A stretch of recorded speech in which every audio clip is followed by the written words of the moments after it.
చిక్రీ step చూసారు కదా, ఈ స్టెప్ని కరెక్ట్గా చేస్తే బ్లడ్ సర్క్యులేషన్ ఇంప్రూవ్ అవుద్ది, హార్ట్కి మంచిది. నేను వేరే డిఫరెంట్గా నేర్పిస్తాను మీకు. ఇది డ్యాన్స్ ఏం చేయబడలేదు అంత కష్టపడి.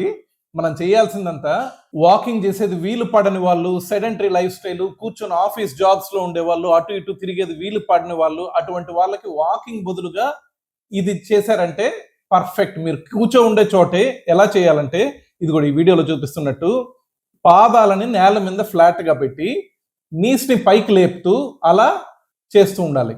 ఇంకొకటి ఏంటంటే, అదే విధంగా కూర్చొని కాళ్ళు పైకి లేపి యాంకిల్స్ అటు ఇటు మూవ్ చేయడం. ఇలా చేయడం వల్ల కంటిన్యూస్ గా మీకు బ్రేక్ ఉన్నప్పుడు, ఫ్రీ ఉన్నప్పుడు ఒక్కొక్క 10 సెట్లుగా చేసుకుంటున్నారంటే వాకింగ్ లో ఏమేమి అడ్వాంటేజెస్ ఉంటాయో ఇంచుమించు అన్ని దీంట్లో కవర్ అవుతాయి.